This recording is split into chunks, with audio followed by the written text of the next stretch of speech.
नमस्कार मंडळी, तुम्हा सर्वांचं नवीन एका व्हिडिओमध्ये खूप खूप स्वागत आहे. आता तुम्ही म्हणाल पिकलेली केळी तव्यावरती ठेवून ही कुठली रेसिपी.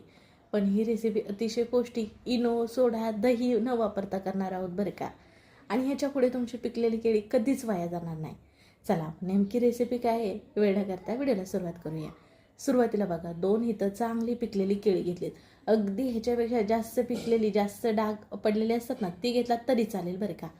वर जरी केळीच्या सालाला डाग पडले असले तरी सुद्धा आतमध्ये केळी ही चांगली असते बघा. शिवाय केळी जितकी पिकलेली असते ना तितकी गोडीला सुद्धा जास्त असतात बरं का.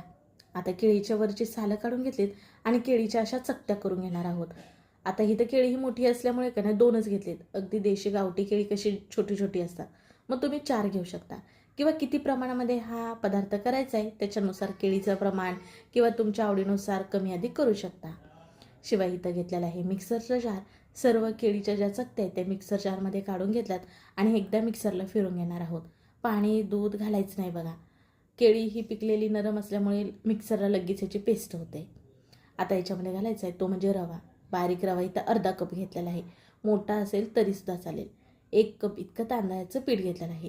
त्याचबरोबर 2 चमचे इतकं बेसन पीठ घेतलेलं आहे. त्याचबरोबर इथं साखर घ्यायची आपल्याला. ती म्हणजे 1 चमच इतकीच घालायची आहे बरं का, ती जास्त घालायची नाही.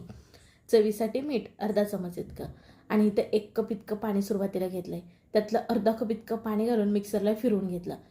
तर आणखीन उरलेलं जे अर्धा कप होतं ते संपूर्ण पाणी घातलेलं आहे, मिक्सरला फिरवून घेतलं. मिश्रण अजून खूप घट्ट आहे म्हणून आणखीन 1 कप इतकं पाणी घेतलं आणि त्याच्यातलं अर्धा कप इतकं मिक्सरच्या जारमध्ये घालून मिक्सरला एकदा फिरवून घेतलं. एकूण 1.5 कप इतकं पाणी लागलेलं आहे बघा. आणखीन पुढे किती लागतंय तुम्हाला सांगतेच मी. पण ह्याच्यामध्ये गुठळ्या वगैरे बिलकुल नाहीत बघा. एक संत अगदी स्मूथ असं हे वाटलं गेलंय. आता एका भांड्यामध्ये ना आपण वाटलेली ही पेस्ट काढून घेऊयात. हे मिश्रण तसं घट्टच आहे, आपल्याला जरा सैलसर जरा पातळ हवं बघा. त्याच्यामुळे मिक्सर जारमध्ये बरंच असं मिश्रण लागलंय का नाही म्हणून पाणी घालून ह्याच्यामध्ये घातलं बघा. आता जर अशी ना हे आपण ढवळून घेऊयात. तुम्हाला बघा आतापर्यंत आपण कुठली रेसिपी करत आहोत हे नव्हतं सांगितलं, तर आज मस्त आपण केळीचे डोसे करत आहोत बरं का. आता काय करायचं आहे, आपण हे मिसळून झालं की ह्याच्यावरती झाकण ठेवून 1-5 मिनटं असंच ठेवणार आहोत. कारण ह्याच्यामध्ये रवा जो वापरला ना तो फुलला जाईल म्हणून. तर मिश्रण कसं असावं ते पहिलं बघा. इथं बघा पळीच्या पाठीमागे असं लाईन वाढायची आहे. अगदी तुम्हाला घट्ट वाटत असेल तर थोडं पाणी घाला. झाकण ठेवून बाजूला ठेवूयात. तोपर्यंत का नाही आपण चटणी करूयात, ती म्हणजे ओल्या खोबऱ्याची. अर्धी वाटी इतकं ओलं खोबरं घेतलं आहे. पाठीमागचा चॉकलेटी भाग काढून घ्यायचा बघा. त्याचबरोबर अर्धी वाटी फुटाणे डाळ आणि 1 हिरवी मिरची घातली, ती पण तिखट घातलेली नाही बघा. त्याचबरोबर 2 चमचे इतकं दही घातलेलं आहे. थोडीशीच कोथिंबीर घातलेली आहे. चवीसाठी मीठ घातलं. थोडंसंच लसूण घातलेलं आहे आणि मिक्सरला एकदा भरड वाटून घेतलं. मग पुन्हा का नाही पाणी घालून एकदम मस्त बारीक अशी ही चटणी वाटून घेतली बघा. चटणी ही तिखट करायची नाही बरं का, कारण का आपण ही डोसे जे गोडसर करत आहोत का नाही त्याच्यामुळे अशी जरा बिनतिखटाची चटणी करून घ्यायची बघा. ही आता चटणी खूप घट्ट आहे का नाही, आपण डोशासोबत खाण्यासाठी करत आहोत, त्यामुळे का नाही जरा चटणी आपण सैलसर करूयात. मिक्सर जारमध्येच पाणी घालून ह्याच्यामध्ये पाणी घालून ना जरा ढवळून घेतलं बघा, म्हणजे चटणी हलकी पातळ होईल. आता तुम्हाला जर घट्ट आवडत असेल तर घट्ट चटणी ठेवू शकता. आता या चटणीला फोडणी देऊयात. त्याच्यासाठी बघा इथं फोडणी पात्रामध्ये अर्धी पळी इतकं तेल गरम करून घेतलं आहे आणि त्याच्यामध्ये अर्धा चमच मोहरी, अर्धा चमच जिरे आणि काही कढीपत्त्याचे पानं घातलेत. फोडणी चांगली तडतडली की या चटणीवरती घालून घेऊयात आणि एकदा नाही मिसळून घेऊयात. आणि मस्त इडली, डोसा, आप्पे ह्याच्यासोबत खाल्ली जाणारी खोबऱ्याची चटणी तयार झाली. पण ही चटणी काही तिखट वगैरे झाली नाही बरं का. थोडीशीच तिखट होण्यासाठी ना काळी मिरची वापरा, म्हणजे चवीला ना चटणी ही छान लागते.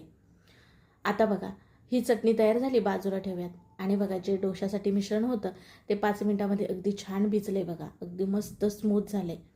ह्याच्यापेक्षा पातळ करायचं नाही, डोसे घालायला येत नाहीत.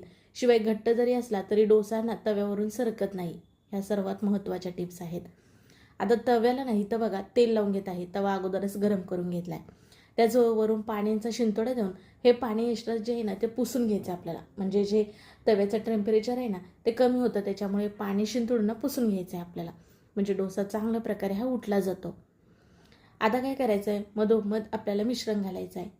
1 पळी किंवा 1.5 पळी तुम्ही घालू शकता. इथं आता माझा तवा मोठा असल्यामुळे 1.5 पळी इतकं मिश्रण घातलं आहे आणि एका दिशेने दुसऱ्या दिशेकडे असं गोलगोल गोलगोल फिरवत राहायचं आहे. हात एकदा ठेवल्याला उचलायचा नाही बरं का, डोशाचा शेवट करूनच उचलायचा.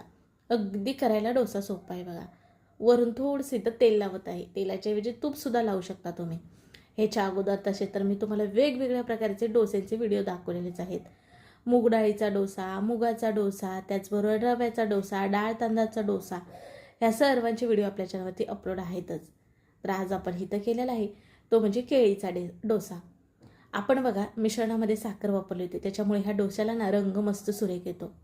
आता एकाच बाजूने इथं मी शेकून घेतला आहे. अगदी तुम्ही आतमधली जी बाजू आहे ना ती सुद्धा शेकून घेऊ शकता. आणि मस्त इथं बघा असा तांबूस खरपूस भाजून घ्यायचा डोसा खाण्यासाठी तयार आहे. खरंच खूप छान चविष्ट लागतो बरं का. पहिला डोसा तयार झाला. आणखीन एक तुम्हाला करून दाखवते.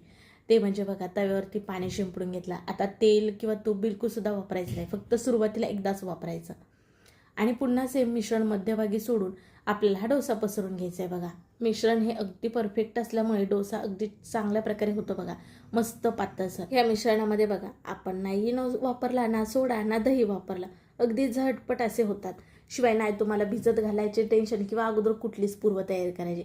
फक्त तुम्हाला हे पीठ भिजण्यासाठी किंवा हे मिश्रण भिजण्यासाठी 5 मिनटं पुरे होतात. आणि मग फटाफट डोसे घालू शकता. सकाळी नाश्त्याला असू दे किंवा मुलांना टिफिनला देण्यासाठी असू दे.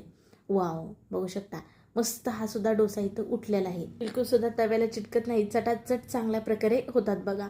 मस्त मंद आचेवरती नाही असे भाजून घ्यायचे बघा. तुम्हाला ह्याच्यापेक्षा आणखीन तांबूस रंग करायचा असेल तर करू शकता. आता तुम्ही ह्याचे ना मुलांना मिनी पॅनकेक सुद्धा करून देऊ शकता. ते म्हणजे कसं, मध्यभागी इथं मिश्रण घातलेलं आहे बघा. पातळ करायचं नाही, जरा जाडच ठेवायचे बघा. पॅनकेक कसे जाड असतात तसं. कडेने इथं थोडंसं तेल लावून घेतलं आणि पलटी करून घेतलेलं आहे बघा. मस्त दोन्ही बाजूने शेकून घ्यायचं. हे थोडं जाड ठेवल्यामुळे ना अगदी छान नरम मऊ लुसलुशीत असं होतं बघा.